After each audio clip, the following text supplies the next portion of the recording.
boy walked dejectedly down the cracked sidewalk. His backpack was heavy and his feet were slow. He stayed to his spot, pausing every now and then only to pick out a new can or a wad of paper to kick as he went along his way.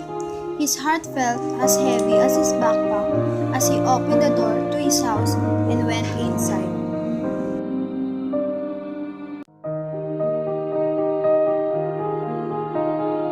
His mother was in the kitchen taking brownies out of the oven. She smiled as she turned around, but she stopped when she saw his face.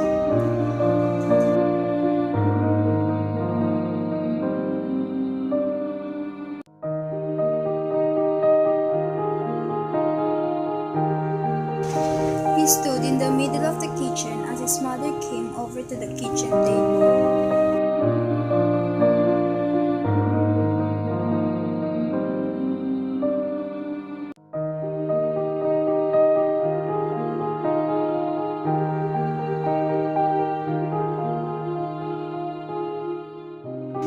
He sat down at the table and put his head in his hands.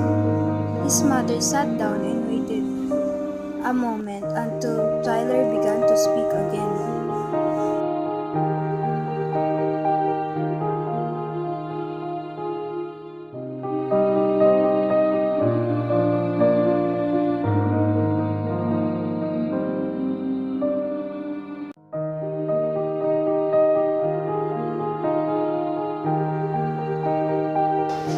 His mother sat for a minute, thinking.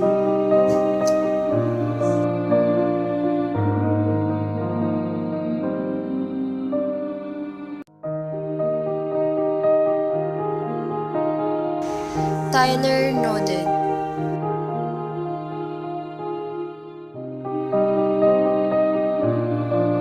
She began.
He sat for a moment, thinking about what his mother had said.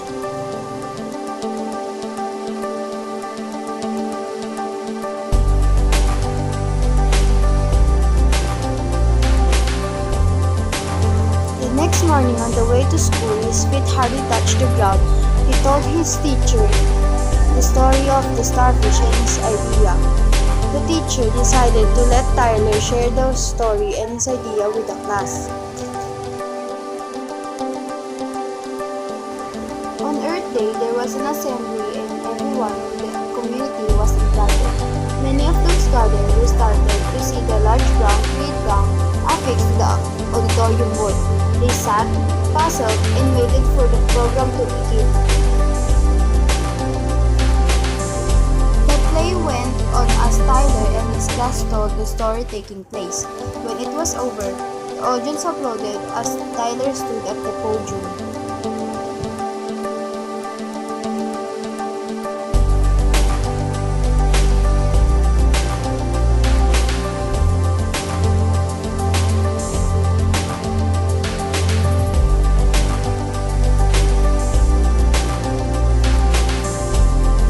Kids began passing out the green leaves they cut out from recycled paper and pens to the audience. The audience began writing and soon the tree was covered with the green leaves. Tyler thought and bent to write his promise on the leaf. When the dismissal bell rang, Tyler got his backpack and began the short walk home. As he reached the side road, he pulled an old grocery bag from his backpack and began picking up the trash as he made his way home. He smiled all the way, thinking of the difference they would make.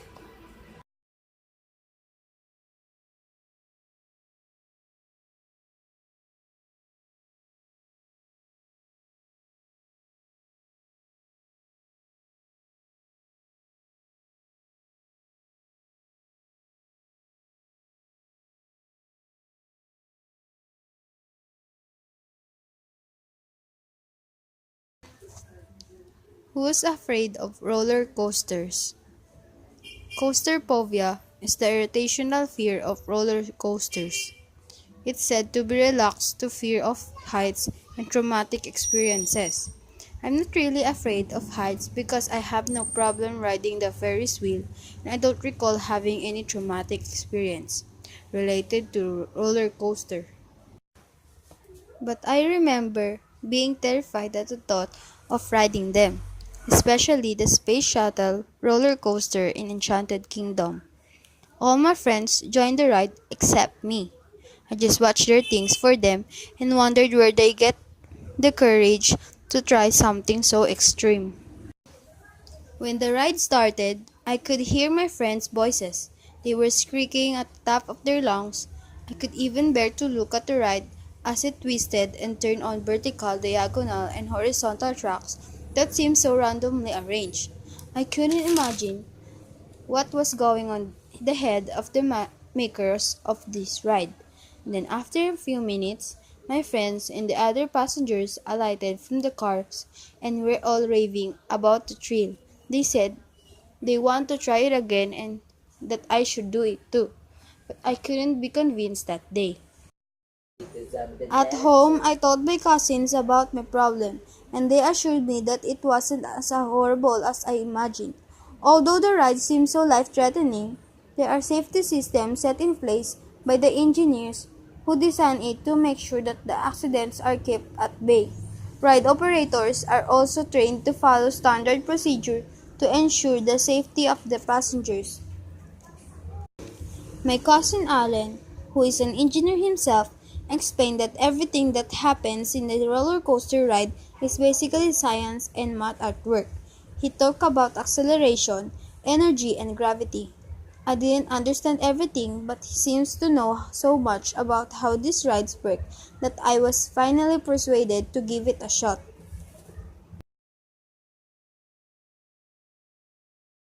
When we visited them in Chicago during the summer, they took us in the Six Flags America, one of the popular amusement theme parks in the state located in Gurnee, Illinois. The park is best known for its roller coaster rides. Despite the cold and my nervousness, knowing about roller coasters more made me less afraid. So I boarded my first roller coaster with my cousins and finally conquered my old fear. The ride was called Raging Bull. It was only after we got off the ride that I learned it was the longest, fastest, and tallest roller coaster in the whole park. It brought us as high as 5,057 feet above the ground. That's approximately 5 times higher than the tallest building in the Philippines. The plunges, spirals, and climbs were so fast and so frequent that I almost begged the operator to stop the ride already. But when I saw my cousins screaming, laughing, and even throwing their hands up in the air, I began to relax and started to laugh with them. I laughed as I imagined my scared face when the ride took its first plunge. But the whole time, I held on the tight of the harness and prayed to my guardian angel to keep us all safe. At the end of the ride, we all felt so exhilarated that we decided to ride 4 more coasters. We even rode that one that was indoor and completely dark and another one where our feet were dangling. I decided to ride that one barefoot because my shoes might come off.